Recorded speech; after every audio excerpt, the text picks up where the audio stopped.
Coming up today on Locked On Texas Tech, we play scheduling matchmaker for Grant McCasland, and we hear from you and your reaction to the Big 12 going international. Next on Locked On Texas Tech. You are Locked On Texas Tech, your daily podcast on the Texas Tech Red Raiders, part of the Locked On Podcast Network, your team every day. We're going to start this thing off right. Raider!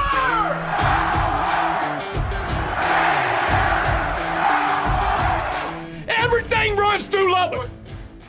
Great to be with you again on Locked On Texas Tech on the Locked On Podcast Network. Thank you for making us your first listen on YouTube or anywhere you get podcasts every day. With the only Chris Level, I'm Casey Cowan. And today, Chris, we're going to get back, to a couple of things that we discussed yesterday. One being Texas Tech Hoops head coach Grant McCasland, and a comment today on something we didn't dive into with the Red Raiders specifically yesterday, that being putting together a schedule. It was certainly interesting because of how uninteresting it was a season ago in the Mark Adams finale. And we've had some news and some shakeup as it relates to St. John's and a Madison Square Garden date and some other things already with this upcoming schedule. So I want to get to some thoughts from Coach McCaslin on putting that together and also tying that back into what we talked about yesterday with Mission Mexico. The Big 12 wants to go international, both with basketball and football.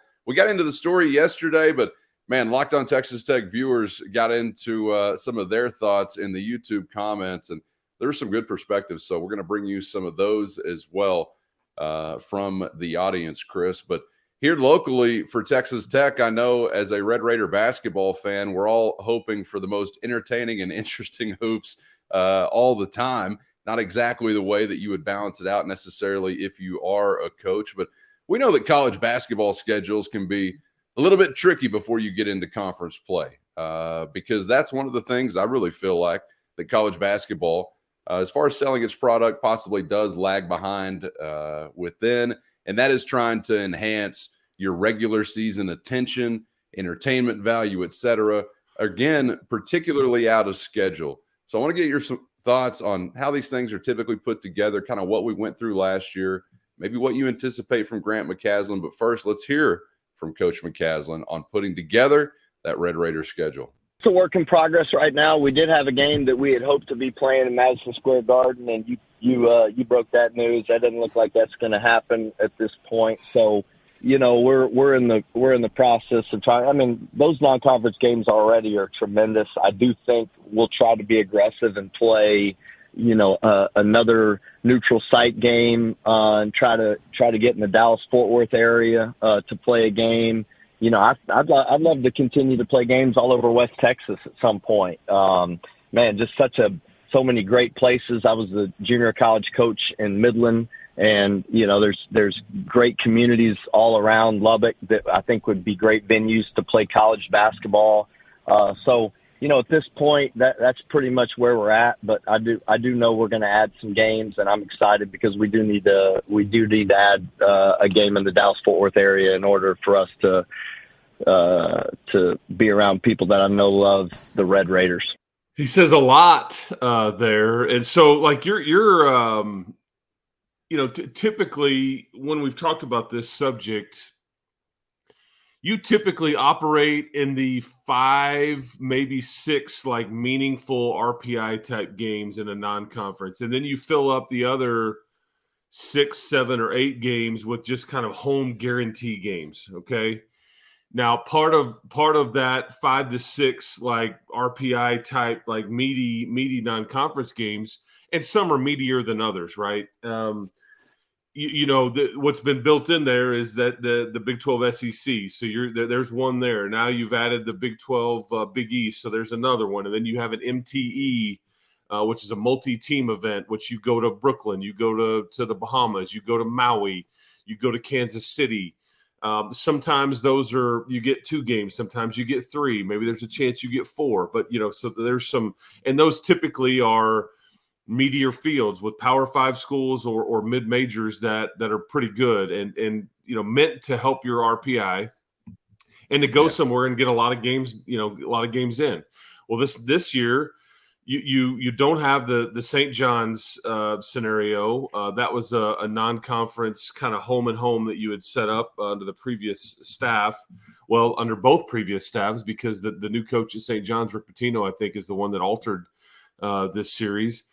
But so that is gone, and then you have you're going to go to the Bahamas, and look, in the Bahamas this Thanksgiving week this year. I mean, Michigan is there, North Carolina is there, Villanova is there.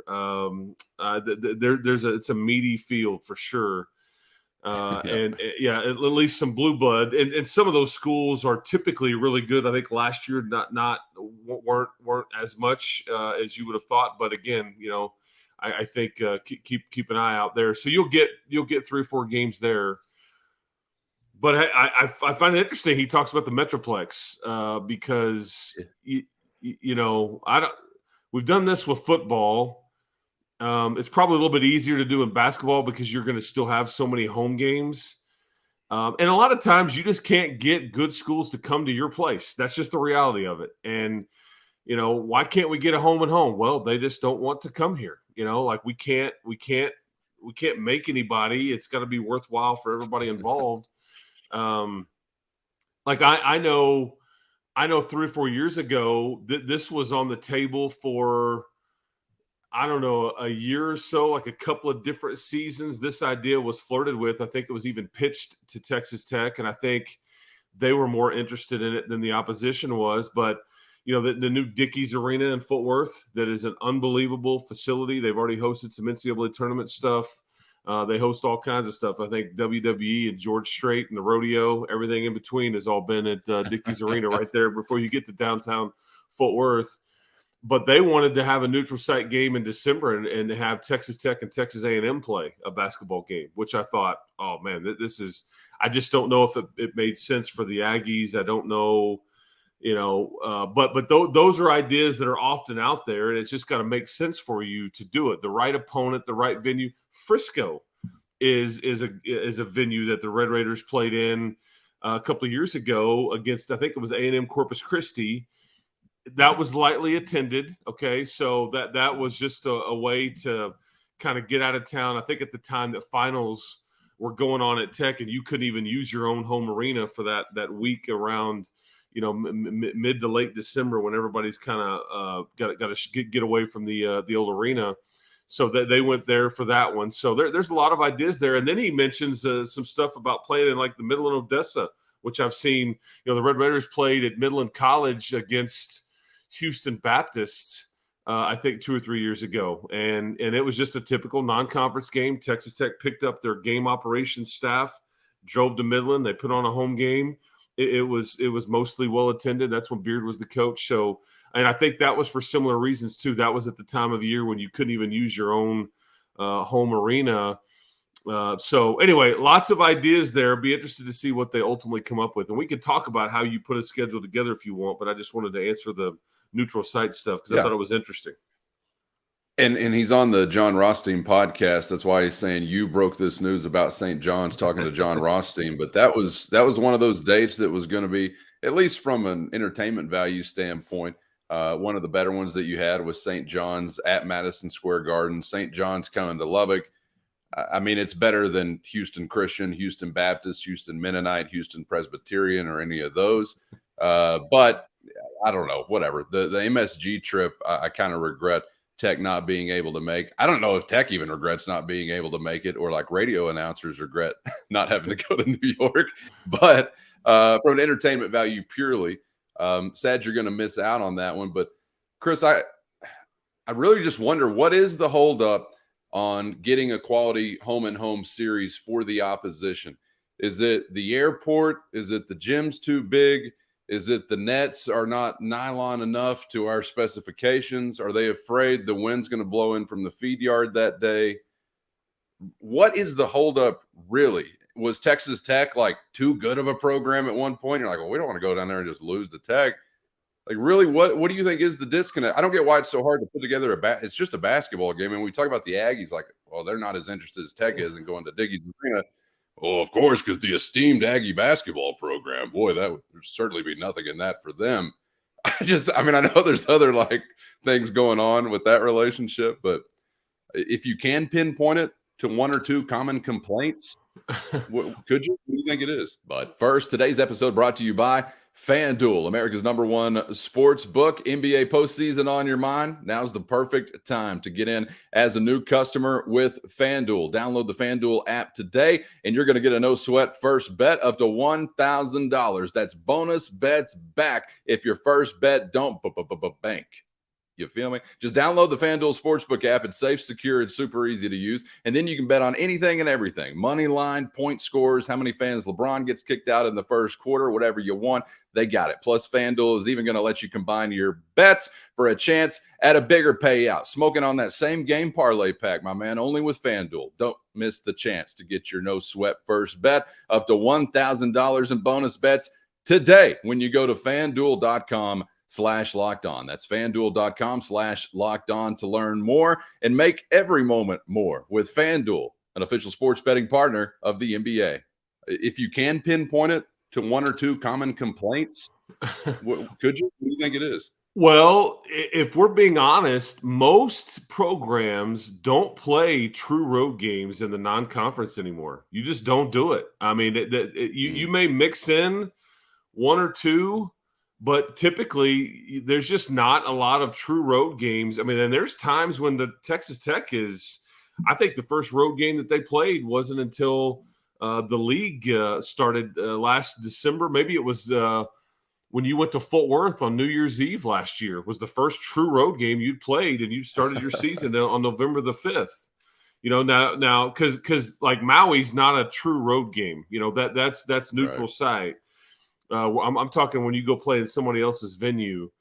And so that's fairly normal. That's why it makes it hard, because most schools are like, yeah, we don't want to go play a road game. Like it's not nothing against you, but it's like we just don't go. Okay. We'd rather pay teams to come us so we can beef up our record. We can beef up, our pocketbook. We can, just play in front of our. That's typically how business is done. There are exceptions. Yeah. Don't misunderstand what I'm saying. I think, though, that the component about how much better you've gotten certainly doesn't help you attract teams to come to Lubbock, because it's like before, it's like, hey, man, we can go slip in there and beat a Power 5 team and get out. Because you've hosted Arizona here before. You've hosted Nevada here before. You've hosted – I'm trying to think of some of the other fun non-conference games that you've had. Washington. I mean, that was a while back, but – Yeah. Stanford trying to think of Power 5 type program. Absolutely. So, but I just think that this, as we've got the way the net rankings work, okay, because they've changed the metrics of the way that the tournament committee kind of picks teams now. There's a few things, I think there's still a heavy weight placed on like even a neutral site win, whereas a neutral site loss doesn't really hurt you. You follow me? And so I think that, gotcha. And there's a cottage industry on these multi-team events. I mean, there are companies that their sole reason for being open for business is to put together college tournament type things in November and December, and they do it all over. Is this what bowl executives do in the off season? Basically, they go run. I mean, it's the same. Yeah, it's some of the same things, and yet here we are. We were talking about football and basketball being played in Mexico, and I know we'll get to that. But it's heck, your basketball team's going to Maui. What's the difference? Your basketball team's going to the Bahamas for a week. What's the difference?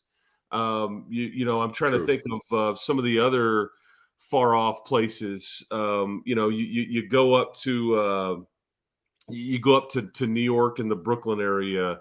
Anyway, there's just Vegas. Vegas is like the college basketball capital of the world, in the sense that they now like in 2000, as of 2023, they have probably 4 to 5 legit arenas that they could host games, and all this stuff could be going on separately with different leagues or different tournaments.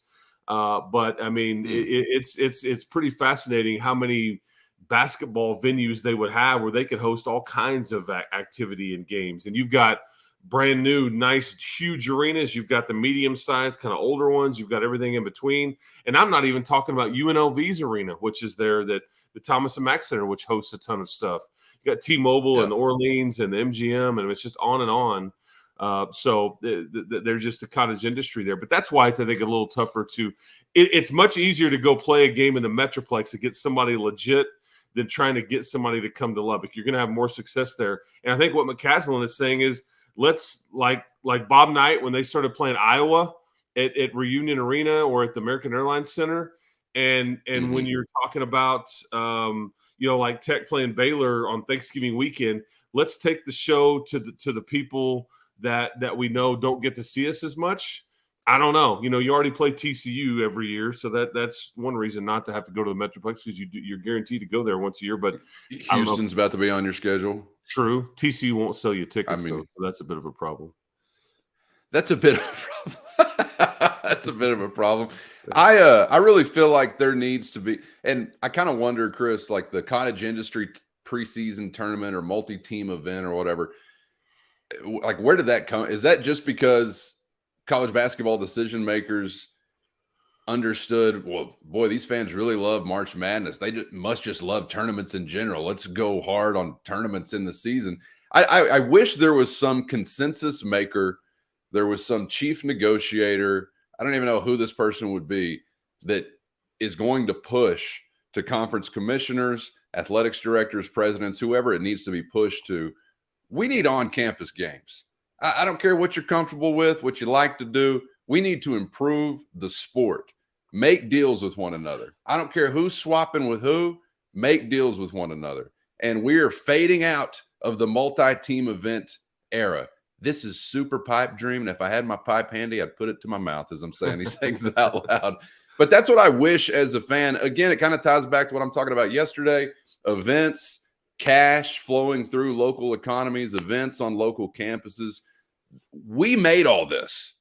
Fans, universities, those who support them, those who attend them, those who live in those towns. We made this, not the Atlantis Resort, not the whatever that's hosting XXX. Yeah, you wait till you watch these games next Thanksgiving that week. It is an interesting sightline, and it doesn't exactly give you a ton of oh, this is big time atmosphere and all that. They're playing the Atlanta situation. They're playing in a ballroom.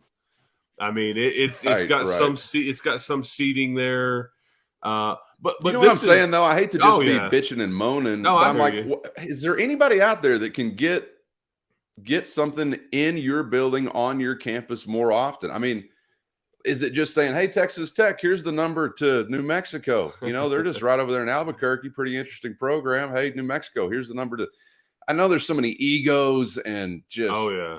And I mean, you already mentioned the Aggies, so. Right. I know budget actually comes to play also.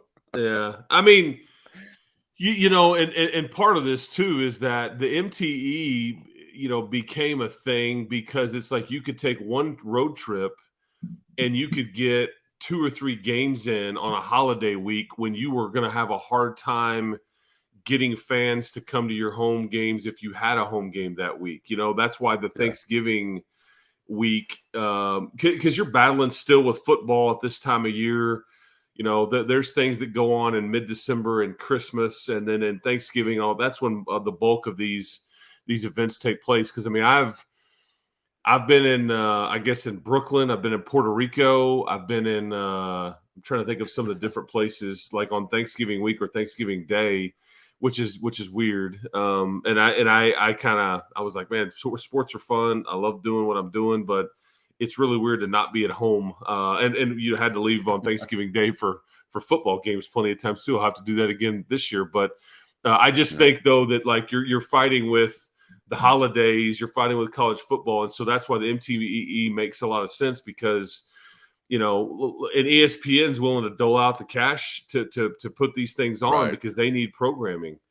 There aren't football games on a Wednesday night, the night before Thanksgiving, but there's a lot of basketball, and they play it from like 10 in the morning until like 8 or 9 o'clock at night, just one after the other. So there's probably a balance. It's got to be room for both. Maybe we've gotten a little bit too far into the neutral site MTE stuff and need to get a little bit back closer to the middle. Or again, maybe it's just pipe dream after pipe dream after pipe dream after pipe dream. Speaking of Pipas, let's get to comments from the YouTube audience, Chris, because there was quite a bit of feedback to our conversation about the Big 12's idea of hooping it up or kicking it off in Mexico. We're getting the thoughts from you. Coming up next on Locked On Texas Tech.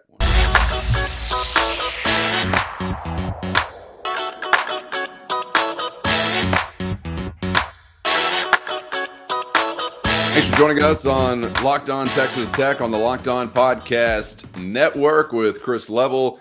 I'm Casey Cowan. Always great to be a part of your day whenever, however, you're making that happen. We appreciate being your first listen every day on YouTube or anywhere you get podcasts. We're talking scheduling just a moment ago, mostly as it relates to Texas Tech hoops.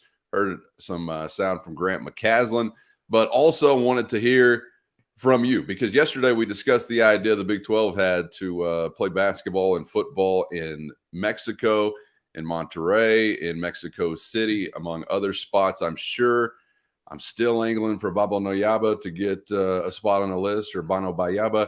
Maybe that's two different spots, or maybe it's me pronouncing one and the same incorrectly. I'll leave that to you to fact check me there in the YouTube comments. But let's head there first, Chris, for reaction from Locked On Texas Tech viewers to this idea of Big 12 events happening in Mexico. We've got quite a bit of feedback, but some we isolated.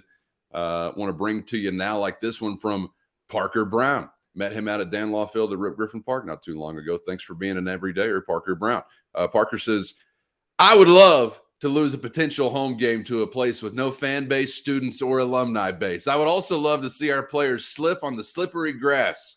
Hard no on Mexico. Okay, so little sarcasm dripping there. I haven't gauged the grass slipperiness, so that totally missed me yesterday. I'm sorry for not bringing that part of it up, but maybe it is slippery grass. Can be humid, I suppose. They call me Hoi Polloi, 5495. I don't know what that means, but this is what they say, he or she. I appreciate your Mark coming up with all kinds of ideas to spread the Big 12 brand. He's much better than what we've had in the past, but not every idea is necessarily a good one. One can see how the locals might have some ties to the pros, but college teams, hard pass on Mexico. That's another hard no on Mexico. Michael Davis says, I'm all about playing in Mexico. Sucks to lose home games, but I doubt any team loses more than one home game every 3 years. It would be a big opportunity to shorten the gap between the Big 12 and the SEC and Big 10, and to separate from the Pac-12 and ACC. There are lots of people in Mexico, and if you can get them to watch your league, you'll increase ratings and ad dollars. So 2 rejections, 1 accepting voice there, Chris. What do you feel about some of what you just heard? I think as we were introduced to this subject, I don't know, 48 hours ago initially, and then we discussed it a bunch yesterday, and then you kind of hear more reaction and more point, counterpoint, all those things. I think you're hours or a day or so away from, I think, more news as it relates to this, and that you're going to get, hey, this is the agreement, or we agreed to a deal, or we've agreed to sign a deal, however you want to phrase that. I think that, kind of to follow up on the conversation we were having earlier in the show about basketball and non-conference and things like that, I think this is much more palatable for basketball games being played here than it is football. You get a lot more games in basketball in general. You get a lot more home games. Losing one of them, it's not as big of a deal. And we've already established, look, you've as a program, Texas Tech has played in Puerto Rico and Maui and the Bahamas and in New York multiple times, and on and on and on and on it goes. Vegas, Kansas City, all non-conference related. So it's not that big a deal. That's kind of basketball culture anyway. You know, AAU teams in high school, you know, they go play in Vegas and the Peach Jam and right outside of Atlanta and just all parts. I mean, so it's not abnormal to go travel. That's just kind of part of that culture. And so I think that would be a little more palatable for the fan base. I just don't anticipate much travel from fan bases going to these games, but that may not be the point. I do, because I do think it's worth mentioning, because I had somebody point this out to me. They're like, hey, Chris, it's actually closer for Texas Tech to fly to Mexico City than it is to Morgantown, West Virginia.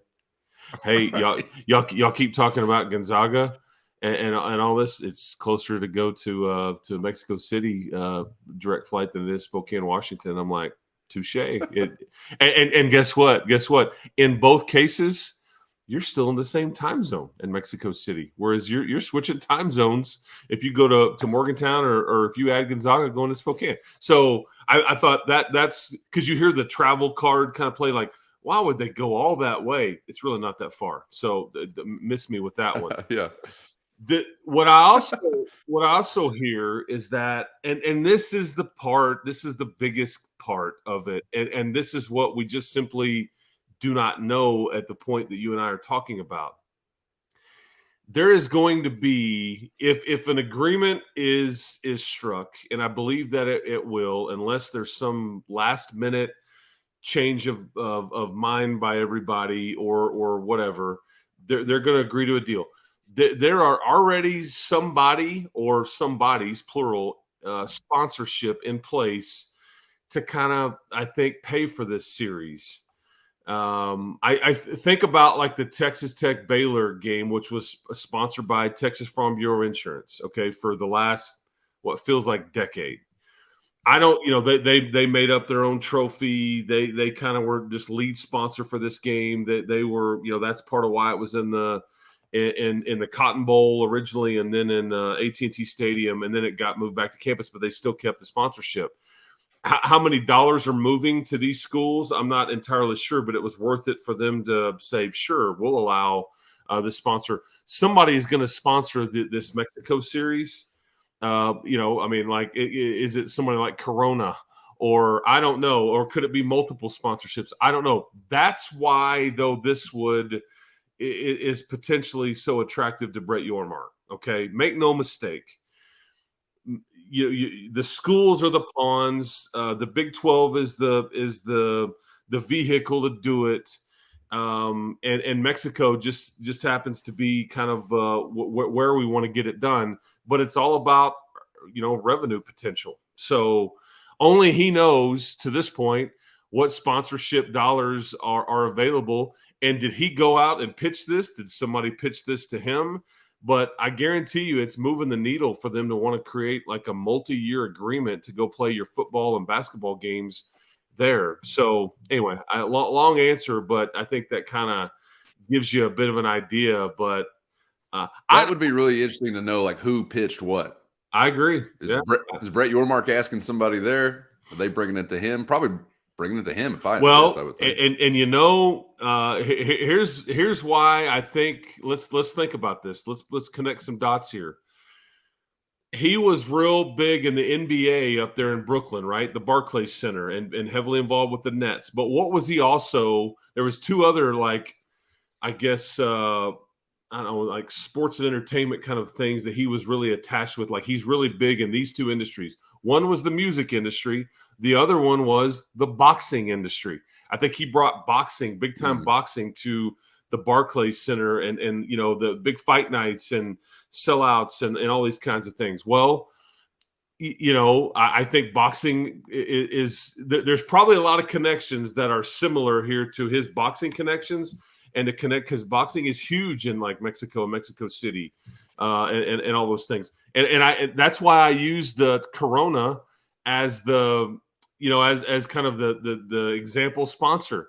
Because, you see a boxing ring. How many times do we see it? Corona or Del Sol or whatever they are, those Mexican beers that are right there in the middle of the ring and all that. So I wouldn't be surprised if there was similar, connections and relationships that are playing a part there.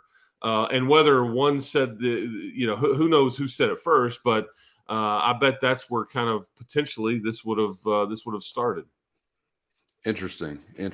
Okay. Before we are done, one more thought. From the Peanut Gallery, this from D. Fausty 66 says, my thoughts, the Big 12 Mexico agreement would allow member schools to increase their fan bases with ESPN International, different from ESPN Incorporated, to improve our media revenues for all members of the league. Maybe the only way we can compete with the SEC and the Big Ten. Another mention with that in mind, which was not in my mind, but a couple of viewers out there considering such things. After all, who in the Big 12 is going to be disappointed if the paper school becomes competitive with the SEC and Big Ten? I'd also just say, I'd get that out of your mind. Games in Mexico are going to close up a gap with the SEC and Big Ten. Yeah, right. ESPN International needs more events. Look, BYU sponsoring religion has 1.1 million members in Mexico. Baptist Convention in Mexico has 120,000 members. This may also open the door for the Catholic schools here in the USA, namely Notre Dame and Duke universities, to the Big 12. You want to talk about a pipa dream? What pipe are you smoking? How many do you think you should show up to a Big 12 matchup with any of these religious schools? Besides, would you rather come up to Provo in a cold November or play in Mexico with us?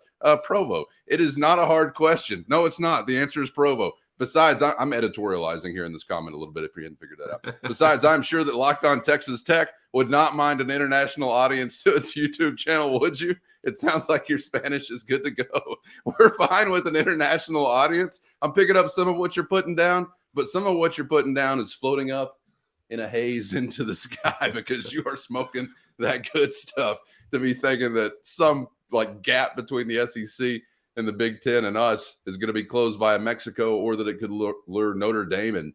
And look, I like what you're kicking out, but I just say keep dreaming, buddy. But keep commenting as well, and let us know what your dreams include. I can't wait to hear tomorrow maybe what you slept on and what came to you. We'll just get into a dream journal episode of Locked On Texas Tech. There were a lot of good comments. I just chose a few for time's sake there, Chris, but as you can imagine, there's a lot of reaction both ways from Big 12 fans. That's what an interesting idea will generate, if nothing else, a lot of opinions. And we're glad for those of you who shared yours with us there on YouTube. Yeah, that's why people love sports, man, because it taps into emotions that you didn't even think you're there. People probably didn't have an opinion on playing a game in Mexico City 24 hours ago, but now you've got people feeling very – now.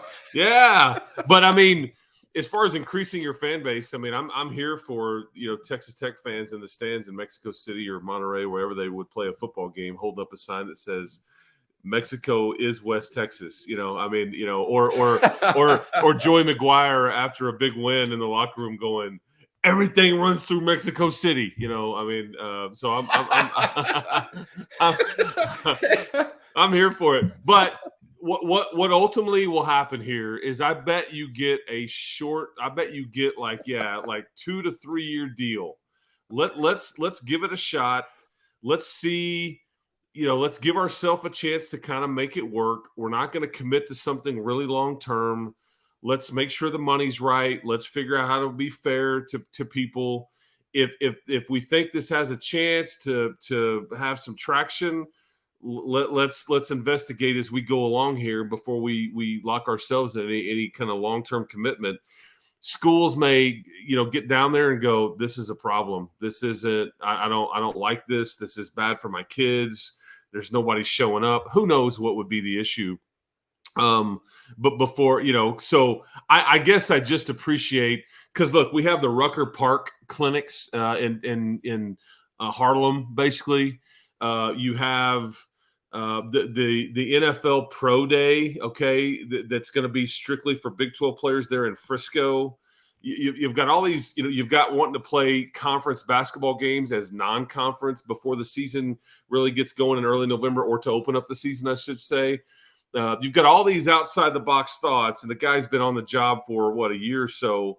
And so not every one of them is like being given a hug initially, but we have to, if you want to take the ones that you like, you got to take ones that you kind of question too, because he's trying. And it doesn't mean you're locked into going to Mexico for the next 25 years or anything. This may be a small, short-term agreement. Let's just see what all comes with it, money-wise and, and scheduling-wise, and who has to go, and all those things. So I just hope the good people of – I'm sorry, Chris, go ahead. No, you're good. You're good. I was going to say, I just hope the good people of Mexico love us and hate everybody else. We can find a great. I mean, anybody else got Spanish tile all over the campus? I don't think so. I don't think so. So as long as they love Los Raiders Rojos and hate everybody else, I'm happy to go play games in Mexico City. Love it. So hopefully we just take advantage of it in that way. Chris, thanks for the insight and the perspectives as always, man. We'll do it again tomorrow. Enjoyed it today. Keep hope alive, everybody. We'll talk to you tomorrow. You got it. And I hope you'll be joining us once again tomorrow. Thanks again for all the comments on YouTube and for being out there, subscribed or otherwise. If you're taking that test drive, bring it to an end. Join the Locked On Texas Tech fam damnily as we are now north of 3,000 subscribers on YouTube. Appreciate all of you who are out there making that happen as we are on to 4. And we'll have updates coming up. This is why especially you don't want to miss an episode. Be subscribed so you don't miss an update on the considered prize of a weekend getaway at Chris Level's house for that 3,000th subscriber. If you haven't been contacted yet, that's because we're trying to nail down the details.